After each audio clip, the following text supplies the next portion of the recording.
In the last 4 years, I've made more than 500k USD with my agency and consulting business. And the most important skill behind that success is sales. Your foundations are important, but if you can't sell your service or product effectively, you won't get any clients. And I know hundreds of people who have had more than 50 sales calls and still haven't closed their first client. On the other hand, I spent months mastering sales and now I consistently close 40 to 50% of my calls. Everything I've learned from conducting more than 600 sales calls and investing more than 20,000 USD in sales training is packed into this video so you can learn and apply it in just a few minutes. Let's dive into it. Okay, so let's start this video by actually talking about the meaning of sales. And sales basically means asking questions in a way so that their answers sell themselves. So we need to project our beliefs onto them and change their beliefs around the topic and problem. So what we need to do is we basically need to make them problem aware and we need to help them understand that they need to change something in order to solve the problem. Because right now there is something holding them back from acting on this problem, because if they acted on it, they would have already solved it. Therefore, there's something holding them back, an internal belief that we need to help them overcome so that they can make a decision. And since they're already on the call with us, it's pretty obvious for them to choose us as the service provider. So really important to understand is that the sale is not made when you show them your offer, talk about the benefits, or you pitch them. The sale is made in the line of questions you ask. Because as I already explained in the first sentence, sales is all about asking questions so that the answers they give you help them change their beliefs and how they see and experience the problem they have. Okay, so a lot of people believe that if they want to get better at sales, they just have to work on their pitch, they have to work on their objection handling, they have to make their offer better, and all of those things. And for sure, all of these things help. But if you actually want to become great at sales, you just have to work on your ability to ask questions and have meaningful conversations. Okay. And therefore, the sales process splits into two parts. We first of all have the discovery part. This is the part where you actually ask the questions and you make the sale. And we have the demo part where you present them the solution, your offer, and you pitch them. So the demo part where you show them your product is basically just a byproduct of having a discovery call first. So the discovery part is by far the most important step of the whole sales process. And if you get this right, you will get the sale. So if you have a good discovery part, but a bad demo call, then you will close them. If you have a good discovery, but a super bad demo, you will probably close them as well. So here is basically a like 30 to like 60% closing percentage, I would say. But if you have a bad discovery and a good demo, you won't close them. And if you have a bad discovery, but a super, super good demo, you still won't close them probably. Okay. So what you can see here is that if your discovery call or discovery part is bad, there is no way to close them anymore. No matter how good your product, no matter how good your pitch is, or no matter how good you are at objection handling, if your discovery part is bad, you won't close them. Because without becoming aware of their problem and without developing the belief of change, they won't buy at the end. Okay. So the problem is that most agencies don't even have a discovery part. They just jump onto the call and try to pitch them. A lot of people I know and a lot of people I mentored and talked to, they basically just booked them into a sales call and just immediately dived into showing them their product, what they can do for them, and which services they provide. Like, it does not make sense. And we want to treat the discovery call as a neutral conversation, right? Because sales is human. And most beginners also make the mistake of just reading all the questions of the framework I'm going to give you as interview questions, which leads to no connection being built during the process. So in a second, I'm going to give you the exact discovery framework that I have been using in the last couple of years. And most people will probably make the mistake and just read these questions as an interview. So they will start with, hey, how big is your company? Got it, noted. Okay, so how many employees do you have? Perfect, 20, makes sense, cool. And what is the problem? The problem is this. Okay. And what is the solution? Okay. What is the goal? Right? People will just treat it as an interview and will just ask all the questions like a super, super rapid interview, step by step, without connection being built. And it's really important that we have a natural conversation and we use the framework and we use the questions because we need to cover all of these questions in order to have a good discovery part and in order to make the problem aware. But we need to ask all the questions in a really, really human-like way. So actually have like a conversation with them so that they don't even see that you have a line of questions prepared and that you walk them through a framework, through a proven process. Okay.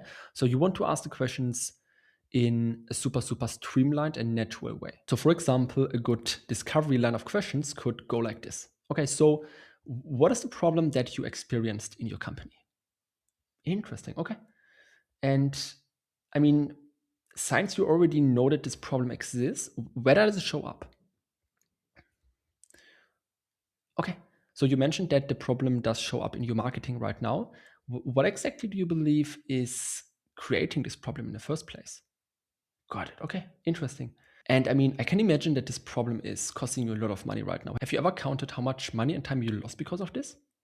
Right? So you see, you want to treat it as like a natural conversation, asking all of these questions based on the last question, and also having a super natural way of framing and diving between question to the next question. Hope this makes sense. So you first of all want to keep it super natural, but on the other side, like everything, we want to systemize this process to an extent where you are able to repeat the same process with light changes per prospect over and over again and always get the same results. Okay. So you want to make it customized per prospect, and you also want to have a super human-like and customized approach, but we still need to have a repeatable process which makes sure that you close 50, 60, 70% on each goal. Okay. And if you have a look at the full process, it basically goes like this, right? So if you break down the full sales process into 4 different steps and 4 different line of actions we have to take to convert them as a client, it's all about having a discovery call or a discovery part, having a demo call or demo part, pitching them, so actually showing them the offer, showing them the price and everything else, and then handling their objections. Quite often, you don't even need to handle their objections. If your discovery part is really good, quite often they don't even have objections, but I would say this is still a part of the sales process. Okay, so these are the 4 steps which we have to master. And if you master them and if you know exactly, hey, from 50 discovery calls, we are able to convert 30 of them into a demo call. Out of those, we are able to pitch 25 or 30. And out of those, we are able to handle objections with 60% of the people who have objections. And we can basically calculate how many discovery calls we need to close one person. Okay. And since it's a repeatable process and you are always going to follow the same principles, it's super streamlined and you are able to systemize and even outsource the process at one time. So now let's dive into the discovery call. So the first part of the sales process, which is again, by far the most important step of the whole process. And there are 5 main goals you have during the discovery part or call. First of all, build the gap, then make them problem aware, close all the doors, sell them on the methodology, and disqualify. Okay, and I will walk you through all of these 5 goals step by step now.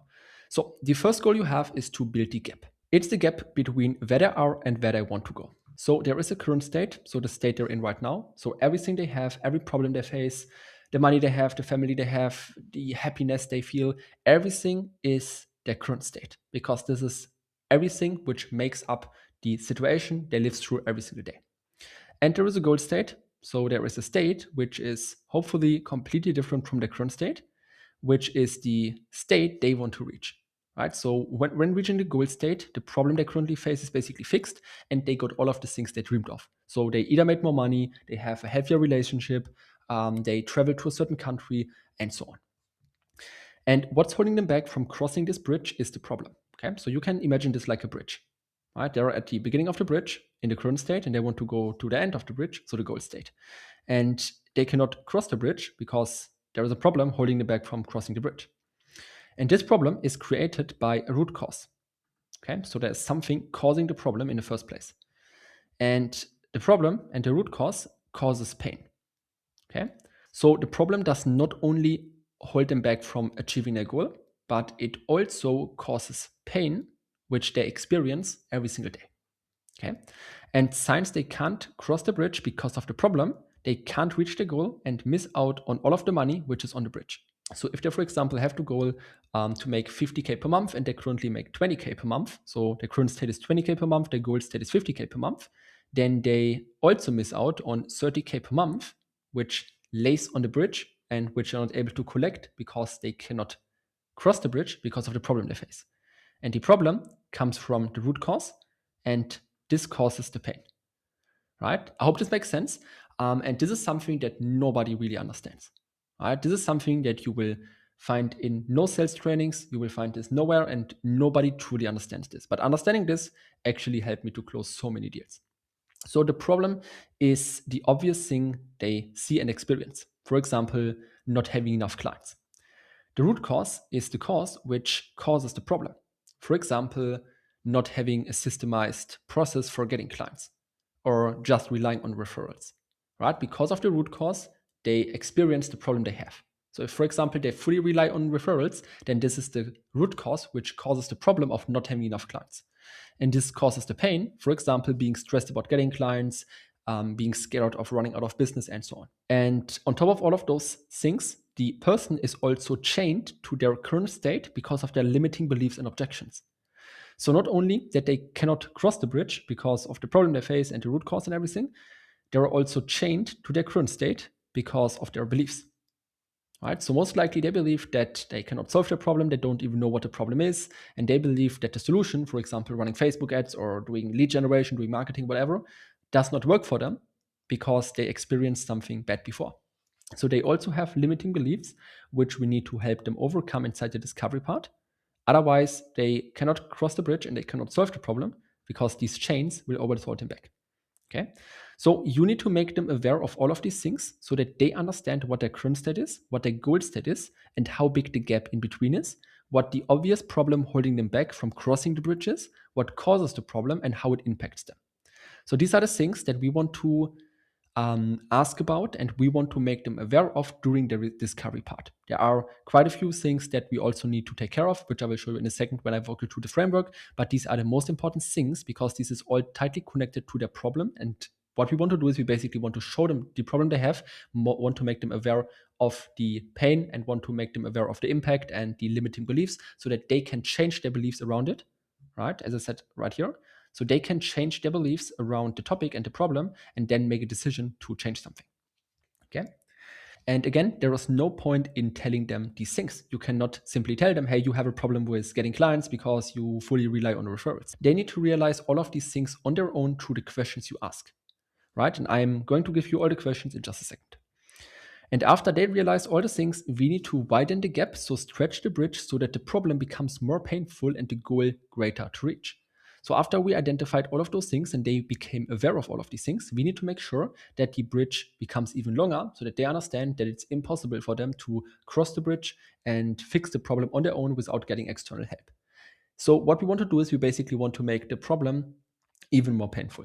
We don't want to create a problem and we never want to create a problem, a pain point, or anything bad, but we want to make sure that the current pain point and the current problem becomes even greater in their eyes because otherwise they won't make a decision and they won't change something. So it's your duty to actually help them make it so painful that they are at a point of where to change something, right?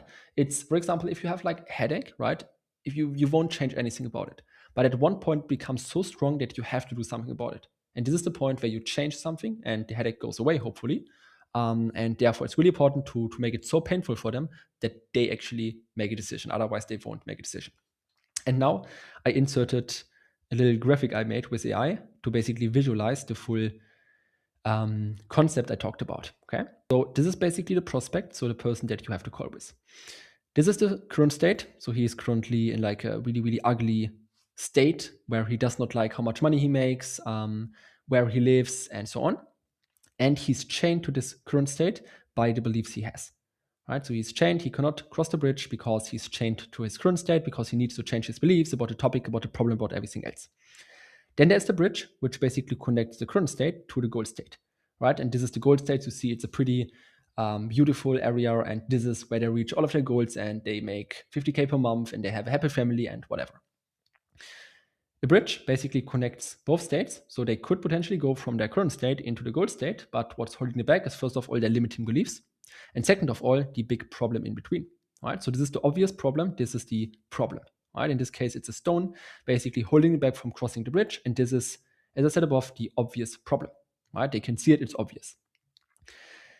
The problem is not only holding them back from achieving the goal, but it also is poisoned and it's also pretty slimy. Therefore, the problem is also affecting them and is making them ill, right? So this is basically the pain, right? You see, it's basically pretty stinky and slimy, so it's affecting them in a negative way. So it doesn't only hold him back from achieving the goal, but also makes his current state even worse.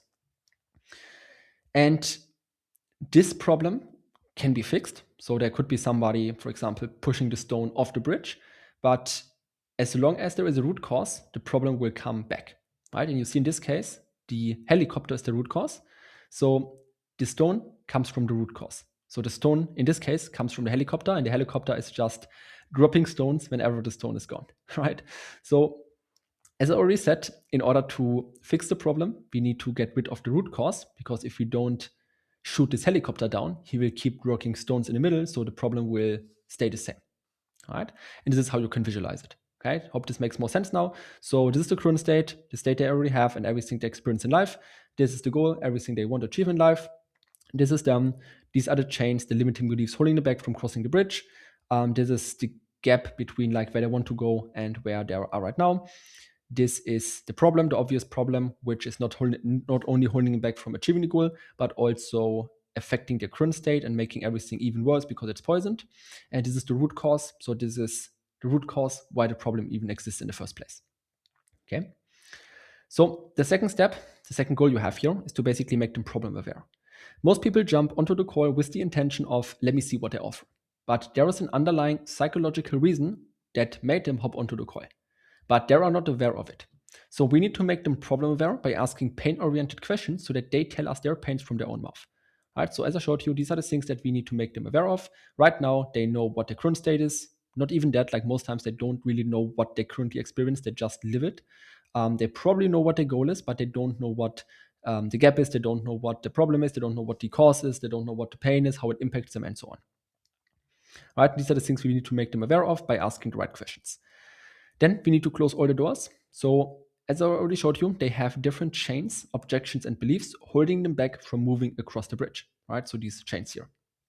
So we need to listen to these signals, revealing them and discover them during the call so that we can pre-handle them during the conversation before the pitch, so that there is no door left which they can use for escaping the sale. So we need to discover the beliefs they have about appointment booking, about hiring a marketing agency, about changing something, about, I don't know, everything, so that you figure out what their limiting beliefs are and you help them overcome these beliefs on the call through asking questions. So there is no objection left at the end. Then we need to sell them on the methodology. So at the end of the discovery part, we want to sell them on a method. So give them 1 minute of consultative advice and tell them what you advise them to do based on their problem and goal. Okay. And here you want to describe your solution in 3 simple steps and make them agree so that they already agree that this is the solution. When doing this, you only need to anchor your offer to the method then, and they will buy. Okay. So at the end of the discovery part, we basically want to tell them, hey, thanks for sharing all of this. So no matter if you want to work with us or not, what I would do in your case is 1 to 3. Then you want to give them 1 minute of advice. So you want to point out 3 things, and these 3 things should be the underlying methodology of your service. So whatever you provide, break it down in 3 simple steps, give them these 3 steps as advice so that they actually leave the call with advice and they believe that you consult them on something. And this basically helps you to make the sale during the demo part at the end, because if they are already sold on the method, so if they agree to that this is the solution, then you just need to match your offer to the method and they will buy, right? Lastly, you want to disqualify. If you figure out that they are not qualified based on money, time, or their goal, so that either they don't have the money, don't have the time, their goal is not realistic, or that you just don't want to work with them because you believe that you won't get results for them, or like because they don't have the commitment, then we want to politely disqualify them. It's your duty, right? If you know that you can help them, do everything you can to close them. It's what I do as well, right? If I know that I can help somebody, I do everything I can to close them. I won't let them off the call. I will handle objections and I will help them overcome the fear and make the right decision because I know that I can help them. But if I know that I cannot help them and they won't get results, then I desell them and disqualify them. And I just tell them, hey, to be honest, I believe that the goal you have and the expectations you have are not really realistic with what we can help you with. Therefore, I believe it would best for you to do this, and this, but it doesn't make sense for us to work with you. Okay, really important. The next thing you have to be aware of is to go 5 layers deeper. So when asking questions, especially the pain-oriented questions, so where you ask about the pain, the root cause, the impact, and so on, you want to go 5 layers deeper. And most conversations happen on level 1. Okay, so this is how you can imagine it. If you ask them what the problem is, and you just go 1 layer deeper, so you have a conversation on level 1, then they will probably tell you, hey, we just don't have enough leads. And then you say, okay, and you move on to the next question, right? This is just like level 1, like the surface level. But we need to go 4 to 5 layers deeper and always use the answer they gave you to come up with the next question so that we really, really dive into the problem and into the pain. Right? So if you ask them, hey, what's the problem? And they tell you we don't have enough leads, then don't stop here. This is just like level 1. Then you could ask them, for example, hey, where does it come from? How does it affect your daily operations and revenue? For how long has this been going on?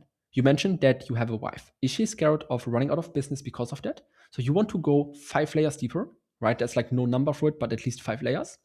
And you see every question becomes more personal and becomes deeper, right? The last question is a super, super deep one. So this is something you should ask while being, I don't know, like 20, 25 minutes into the conversation. And here you can basically play on the fact that they need to take care of their loved ones, and you can basically hold them accountable to taking care of them. All right, so this is like a great, great question to ask, because if he tells you, hey, yeah, my wife is super scared of running out of business because of this problem, then he basically needs to solve the problem ASAP. He wants to make sure that his wife is happy and satisfied, so he cannot keep a problem when his wife is scared of running out of business and so on. Okay, so this is how you can imagine this. Imagine you have an oil driller and you're drilling for oil. And you see you have like different layers here, and only on layer 5 or 6 there is the oil, so the thing that you want to achieve. Okay, so if we dig even 3 layers deep, you see there is nothing we get out of it. So if you only go like 1, 2, or 3 layers deep, you won't get the answers you're looking for, and you won't make them enough problem aware for them to make a decision and change something. Even if you go 4 layers deep, you see there's still no oil. So we need to go all to the root. We need to go super, super deep with our questions. So we need to go like 5, 6, 7 layers deep so that we hit like the oil, so that we hit the pain points and that they understand that they need to change something urgently so that they make a decision at the end. Okay, this is how to imagine it. And now I want to walk you through the full framework. So now that you understood all the basics and all the fundamental things you have to understand for having a great discovery part, I now will walk you through the full framework, so the line of questions you should ask. As I said before, don't ask them as an interview and don't ask them all in order. I like to keep it organized, but make sure to ask all the questions when it makes sense. So sometimes we'll basically hop from area to area, but just make sure that you cover all of these different landmarks, these different things here at the end of the call, but they don't need to be in order. So the first thing you want to do is one of the most important ones. You want to frame the call. Okay, so whoever frames the call takes the control and the full authoritative frame of the whole conversation. Okay, so you want to say something like, hey, this call is super simple. I will ask you some questions to understand your situation, goals, and challenges better. We only ever make an offer if you're 100% sure that we can get you real results. If yes, we will show you how it works and make an offer at the end. Cool. Okay, so you want to get their permission to move on. You will always have the full control and the power of the conversation. Before you set the frame, it's important to mention, like, step 1 is basically have like a super, super small and real small talk. So basically just greet them, ask them where they're from, point out one thing, and then immediately dive into the frame. No long small talk, no bullshit. Point out one thing and then go to the frame. The next thing I like to talk about is basically some facts. So to ask them some high-level stuff about their business, just to open up about them a bit before we dive into the nitty-gritty questions. So I like to ask them, for example, the size of the company, how many decision makers there are, how long they are in business, and so on. This is a really important question to ask, because here we already close the door. Right? As I mentioned, you need to close all the doors. So you need to close all the potential objections there could be at the end. And this could be an objection because if they have multiple decision makers, this is something you need to ask and need to be aware of, so that they can bring the decision maker to the demo part, so that they can make the decision on the call.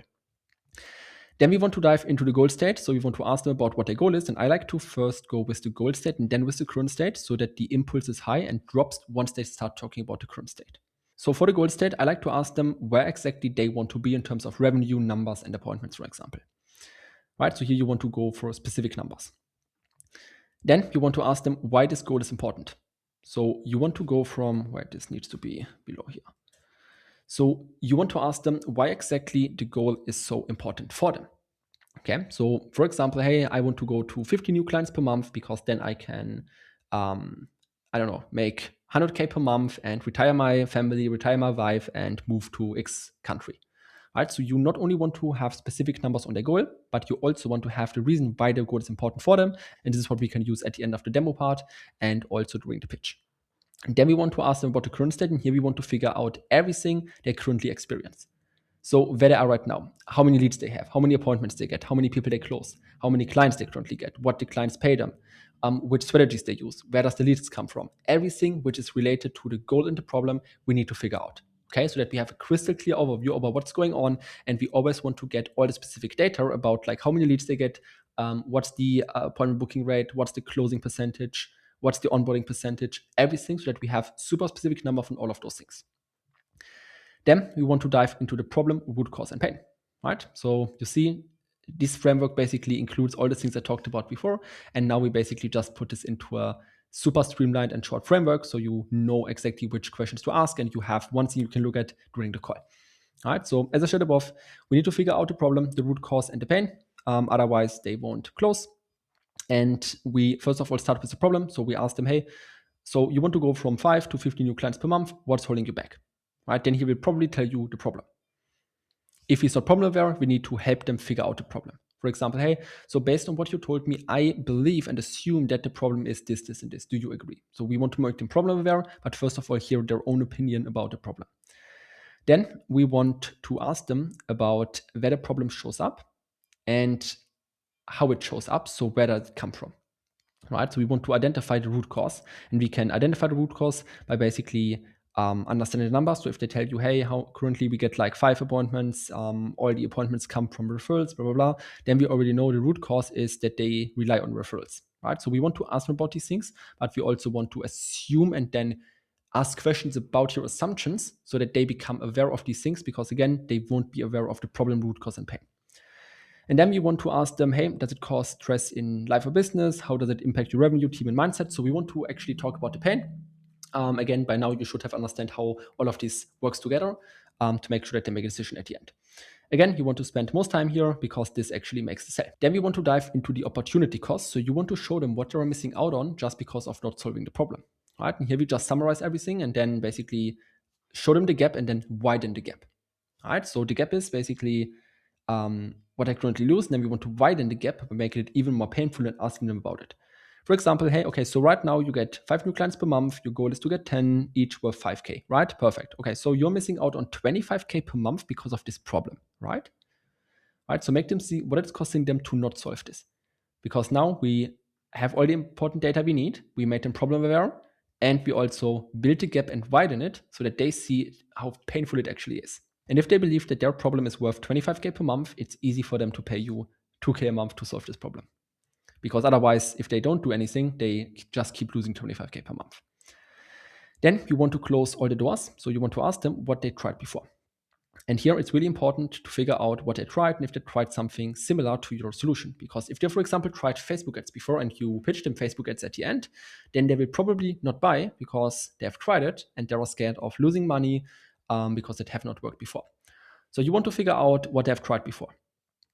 Right? How it went. If it went bad, you have to ask questions about how it went, why it went bad, what the situation was, if they run the Facebook ads on their own or together with an agency, and so on, so that you get a clear overview over what happened and you're able to help them understand why it did not work in the past, but why it will work now. Right? You can always ask questions like, hey, so to be honest, Facebook is one of the biggest marketplaces for like ads. So why do you believe do so many companies spend, I don't know, like 200, 500K per month on Facebook ads and they make money and you not, right? So you want to ask questions in a way that they understand, hey, what I've tried did not work because of this, this, and this factor, but now it can work, right? So if you don't cover this, they won't buy because they tried something similar, probably, and they won't buy the same thing twice if it did not work in the first place.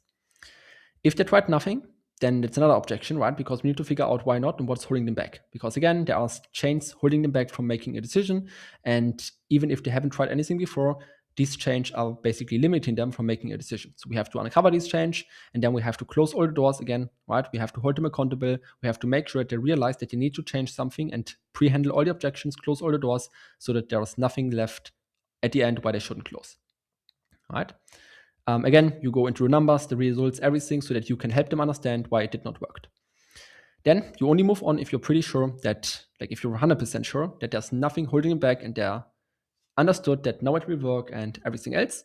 Then you dive into the buying criteria, and this is all about figuring out which factors are important for them when making a decision. And these are things you can then use during the pitch and during the demo part.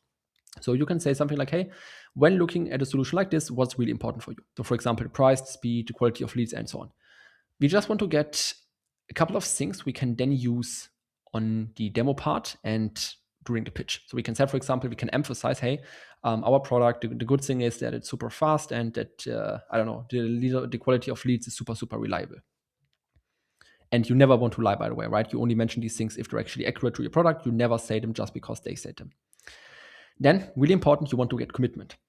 So after they became problem aware, you need to get the commitment from them. So you want to say something like, hey, if what we show you makes sense, is this something that you want to start immediately, or is there any other priority for you right now? And we don't want to move on without getting commitment. This is super important. Okay. So you want to get the commitment that they are ready to start and there's nothing else holding them back. If they say, yeah, I have a vacation upcoming, again, that's an open door. You need to close the doors, otherwise they won't close, right? So make sure they say yes, make sure it's a real yes, not a yeah, probably. Like you want to get like a real yes. Then you can summarize everything.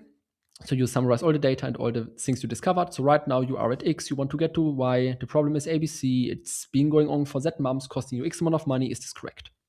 And then, as I showed you above, you want to sell them on the method. So no matter if you work with us or not, what you really need is A, B, C, do you agree? All right? And then you only move on if they say yes. So this is the full discovery framework. Again, I just ran through it super fast because I explained all the things in detail above, but these are the questions you can ask. So at this point, the sale is either made or lost. Again, it's all about the discovery part. If it's bad, the sale is lost, otherwise it's won. Don't move on to the demo part without knowing that they will buy. So never ever skip the questions and think like, hey, it doesn't make sense to ask more questions. Let's just dive into the demo part and hope that he closes. He won't, right? So if you're not 100% sure that he will close, then don't move on and keep asking questions. For the demo part, we want to show them how our product or system can alleviate their pain by fixing the problem and eliminating the root cause. All right, so here you see the same graphic again. And what we want to do is we basically, first of all, want to get rid of these chains.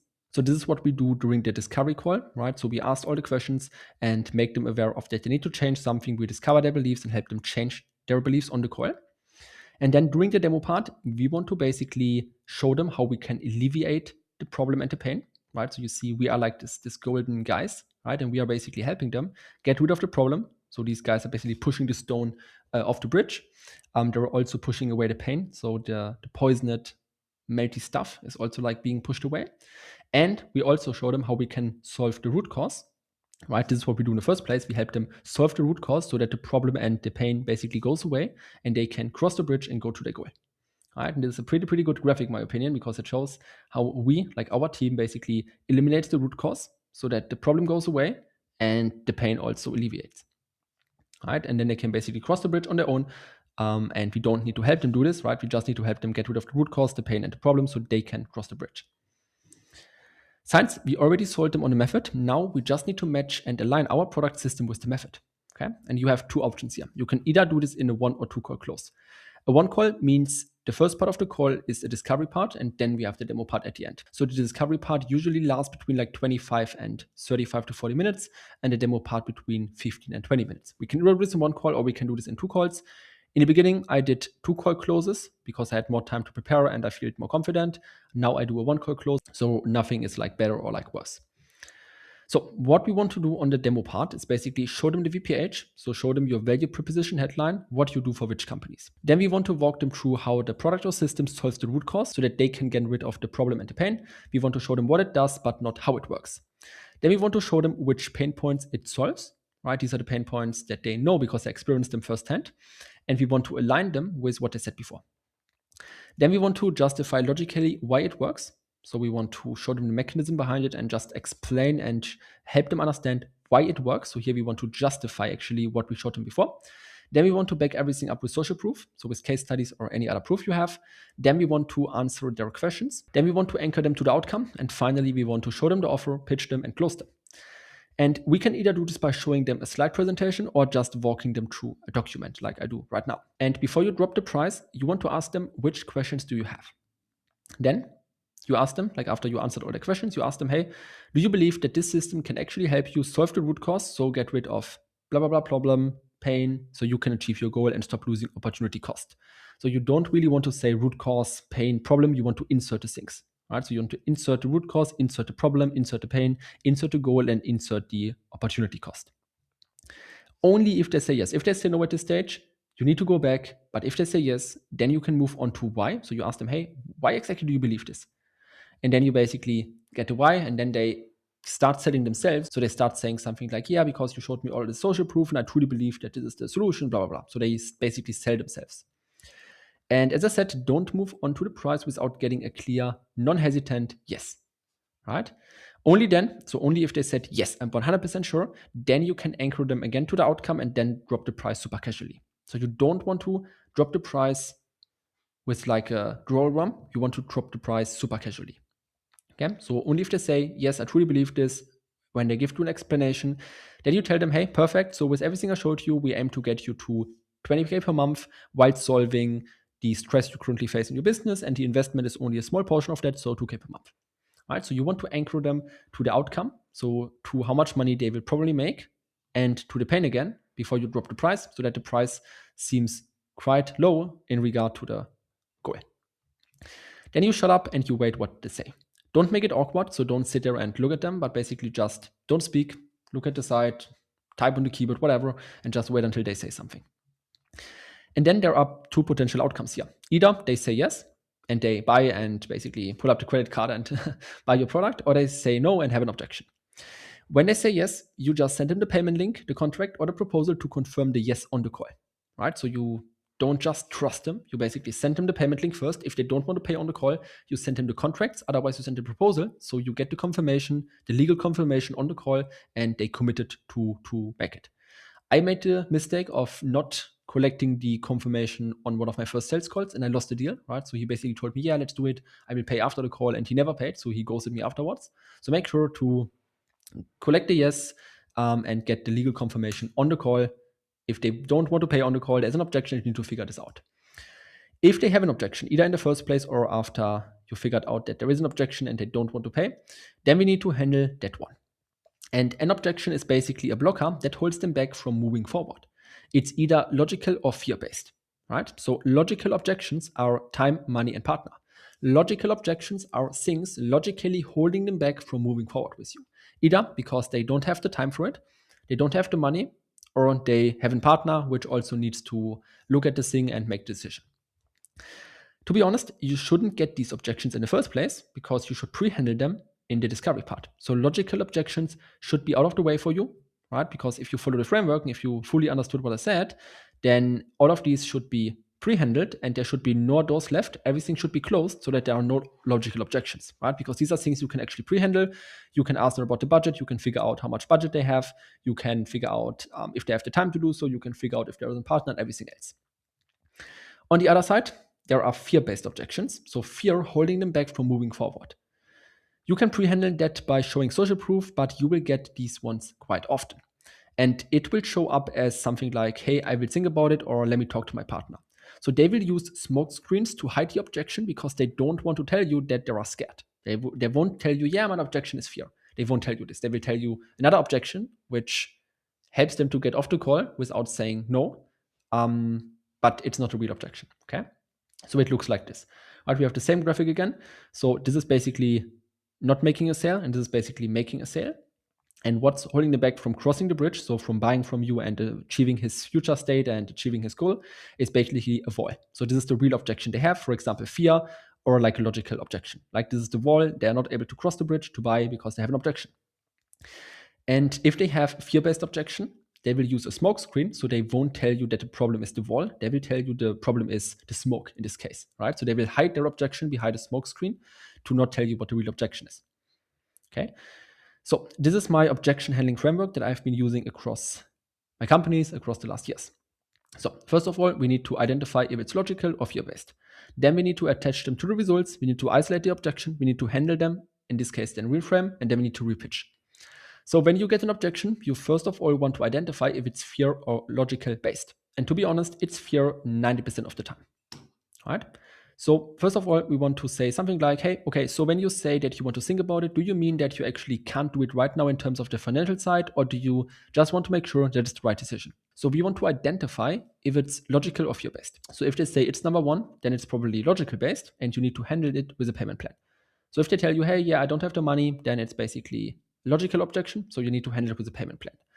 At this stage, it also can be a fear-based objection because they can just tell you, yeah, I don't have the money because they are feared of investing the money, right? So it's not enough to basically ask them about it. You also need to see how they react and what they say and how they showed up in the discovery part to make sure that you discover the real objection and you don't just believe it's a logical objection when it's in reality a fear-based objection, okay? But if they say, yeah, because I want to make sure it works, blah, blah, blah, then you know it's a fear-based objection and you need to reframe them. All right. And here it's also important to listen to how they say it and answer accordingly. Right. So you don't want to just listen to what they say, but also how they say it and how they pronounce it and how they react, because this will help you understand which of those it is. Then, after we identified the first thing, we have to attach them to results. Okay. So in the next step, we have to attach them to the results again. No matter what they say, you say, okay, but do you truly believe that what I showed you will help you fix X and get to X? If they say yes, then you ask them why again. If they say no, then they don't believe that the product or system works, and you need to go back, answer their questions regarding the process, and show more social proof. So if they say no, then you know the real objection is actually that they don't believe that the product works. If they say yes, then we can move on to the next stage. So here we just want to anchor them to the result and make sure that they believe that the product actually works for them. The next thing we want to do is to now isolate the objection. So we know that it's either fear or logical based, and we know that they believe our product works. Now we need to make sure that there are not multiple reasons for it. All right, so you want to say something like, hey, okay, so besides of that you want to think about it, is there anything else holding you back from moving forward with us today? If they say yes, we discovered the next objection, we solve in the next step. If they say no, we can move on and handle it. Right, so here we want to make sure there's only one objection and we can focus on solving one objection and then close it immediately afterwards. Now that we know what the objection or the multiple objections are, we can handle them. If it's logical based, you can only solve it with logic. So a payment plan, a deposit, and so on. Again, you shouldn't get logical objections because you can pre-handle them. But if they have a money objection, then you can help them with a payment plan. If they have a partner objection, you can help you can make sure the partner jumps onto the call or take a deposit so that you book a follow-up call and so on. But if it's fear-based, we need to reframe them. And to be honest, there is no framework for this one. And I don't even want to give you word for word phrases because they simply don't work. Because there is no word to word framework or phrases you can use to basically help them get rid of their fear. You just need to figure it out. Okay. So I won't give you any examples for this one. But here you need to connect on a deep human level, show empathy, and help them change their beliefs in a way that makes them believe it's best to work with you. Okay. So make them feel understood. Don't make a big thing out of it and handle fear with questions. Right? So you don't want to tell them something, you don't want to be upset, you just want to ask questions so that they understand that their fear is not real. So we need to hold them accountable to a high level and use analogies to help them overcome their fear. If your discovery part was good, then you have enough bullets you can now use. So you can use what I told you about the why or what I told you about the wife being scared of running out of business and all of those bullet points and things.